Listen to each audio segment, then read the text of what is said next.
Hey guys, welcome back to the channel. I'm Lunar3D and this is video update number 5 for the Mark III Iron Man suit. Let's get into it. I want to start today's video by apologizing to you guys. I broke my streak of having one update video every week for you guys. I didn't really have anything that was worth sharing last week. All of the ideas that I had as far as putting this suit together were not working at all for me. So I had to redo a few things and come up with a few more ideas. And the system I have it on now seems to be working really well. So we're back. And with that, I want to thank you guys for continuing to subscribe and watching each of these videos every time I upload. You guys are absolutely amazing. I think we are over 50 subscribers at the moment, which again is awesome. So with that, let's talk about everything that I've been working on. For the last couple of weeks, I've really been focused on getting everything printed to make sure everything is sized correctly and pieces together smoothly. And while I am continuing to print things off, there are a few things that I've done that I think are pretty cool. So I've made some temporary adjustments for the shoulder missiles here. I'm worried that the actual shoulder is going to sit too close on the panel for the shoulder missile and won't allow everything to open and close properly. So for now, I've temporarily fused everything as far as the shoulder goes. Hopefully I'll be able to figure out how to make that work once I get all the rest of the motorization to work. But for now, you won't really be seeing me work on the shoulder missiles. Luckily, that's the only bit of bad news that I have to share, which brings me to the arm and getting it all connected. This has easily been one of the coolest and most convenient things that I've added onto the suit, but there are a few things I had to adjust in order to get it to snap into the correct position. To attach the arm, I've put in these heavy-duty retractable keychains, and these things have been really, really awesome. And I placed those on the chest plate just above this servo here, and on the back plate there. That one sits almost at the top of my shoulder, but a little bit further back. And that leads me to the arm. This was printed in 3 different sections: the bicep, the elbow, and the section that leads into the forearm. For the elbow and the bicep, they snap together really well. I haven't had any issues with those disconnecting, but this forearm section, I did have to take a heat gun to it and push this in just a little bit more because it was disconnecting a little bit too easily.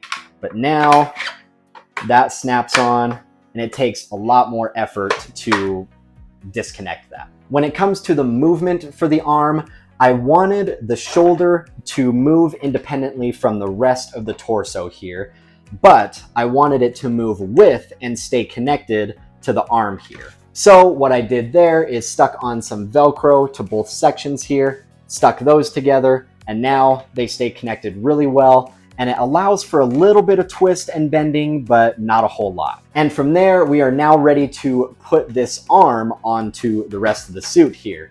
So to do that, I put some D-rings on the inside of the shoulder here.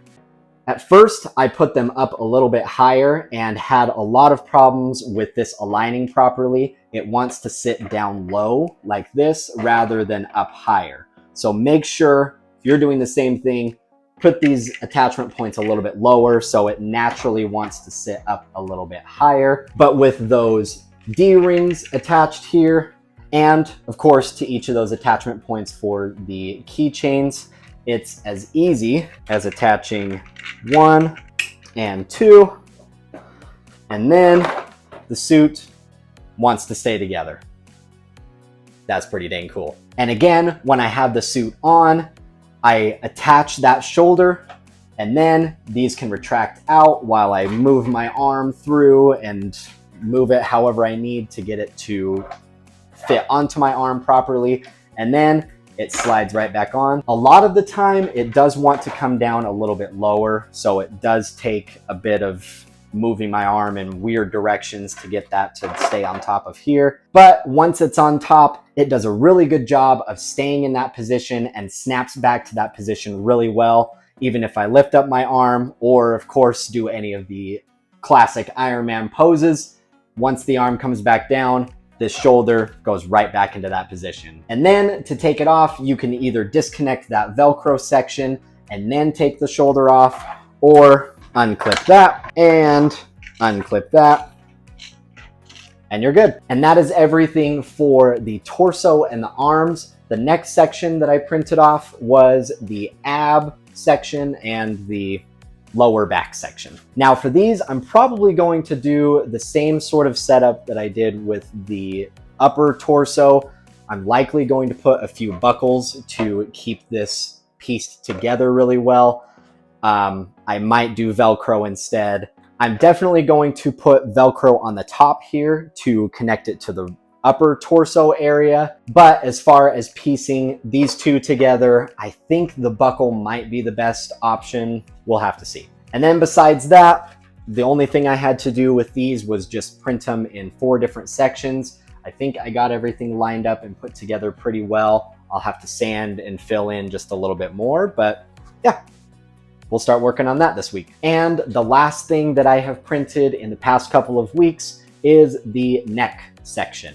And it pieces together really well, and I can rotate my head a little bit, not a whole lot, but ultimately I don't have full range of motion anywhere on this entire suit, so it's okay. Now, I did have to do one thing with this neck piece. There were 3 sections on each of these neck pieces, and you can see where I took my soldering iron and melted all that off. It was a little bit too big. The width to go all around my neck is perfect, but it was a little bit too tall. It felt like I was wearing a neck brace, and I really couldn't move my neck. So keep that in mind. If it's a little bit too tall, you can cut some stuff off to get a little bit more motion when you turn your head.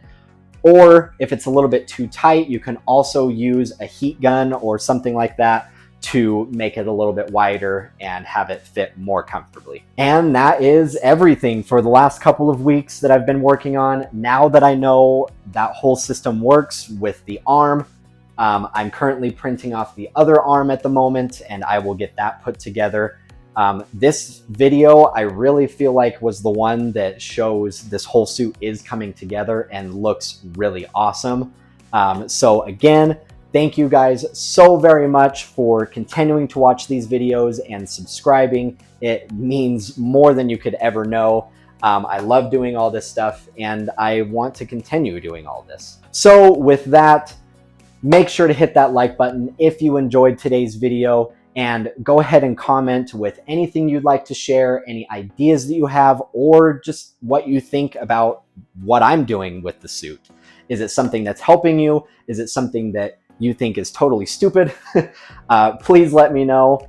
And to continue joining me each week or every couple of weeks with this build series, make sure to hit that subscribe button as well. And we'll see you next week, or yeah, we'll see you next week.